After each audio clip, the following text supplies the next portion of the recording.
Hello friends, welcome to our channel. Friends, आज हम देखेंगे कोर्ट का अहम फैसला। बीवी बच्चों का हक नहीं मार सकता, नॉमिनी का नियम। सास बहू के मामले में कोर्ट ने सुनाया अहम फैसला। इसके बारे में हम जानेंगे आगे। माननीय हाईकोर्ट ने स्पष्ट किया कि नॉमिनी का प्रावधान से संबंधित इंश्योरेंस एक्ट 1938 के सेक्शन 39, हिंदू उत्तराधिकार अधिनियम 1956 ऐसे व्यक्तिगत उत्तराधिकार कानूनों को निष्प्रभावी नहीं करती है। अब माननीय जस्टिस ने नीलव्वा उर्फ नीलम्मा बनाम चंद्रव्वा उर्फ चंद्रकला उर्फ हेमा और अन्य के मामले में यह फैसला सुनाया है। अब बैंक खाते, FD, mutual fund, stocks, insurance जैसे तमाम वित्तीय खातों के लिए नॉमिनी बनाना बहुत जरूरी है, यानी नॉमिनी बनाना कंपलसरी है।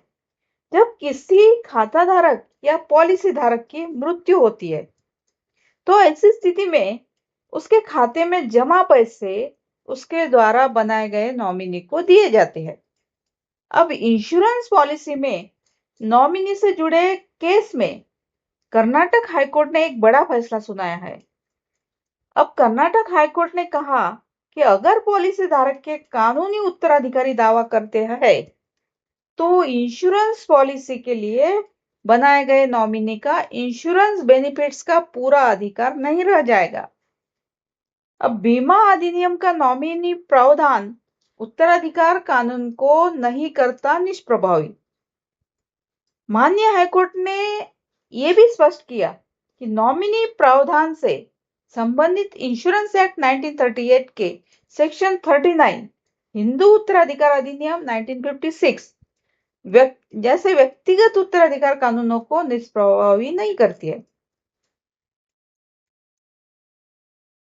नीलव्वा उर्फ नीलम्मा बनाम चंद्रकला उर्फ हेमा, इन अन्य के मामले में यह फैसला सुनाया है। अब इन पक्षों के बीच बीमा भुगतान के लिए सही दावेदारों को लेकर विवाद चल रहा था। माननीय जस्टिस ने फैसले में कहा कि इंश्योरेंस पॉलिसी में नॉमिनेटेड व्यक्ति को इंश्योरेंस के फायदे, लाभ तभी मिल सकते हैं जब कानूनी उत्तराधिकारी उनका दावा न करे। यदि कोई कानूनी उत्तराधिकारी अपने अधिकार का दावा करता है तो नॉमिनेटेड व्यक्ति के दावे को व्यक्तिगत उत्तराधिकार कानूनों के अधीन होना चाहिए। अब इस मामले में शामिल एक व्यक्ति ने अपनी शादी से पहले दो अलग-अलग इंश्योरेंस पॉलिसी खरीदी थी। व्यक्ति ने इन दोनों पॉलिसी में सिर्फ अपनी मां को नॉमिनी बनाया था।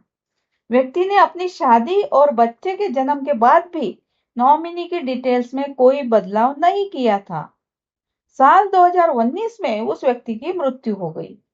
अब मृत्यु हो जाने के बाद उसकी मां और पत्नी के बीच बीमा राशि के भुगतान को लेकर कानूनी लड़ाई शुरू हो गई।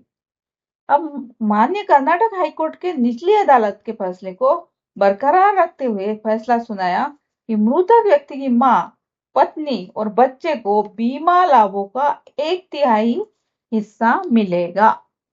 सो फ्रेंड्स, यह था हाईकोर्ट का अहम फैसला। Thank you.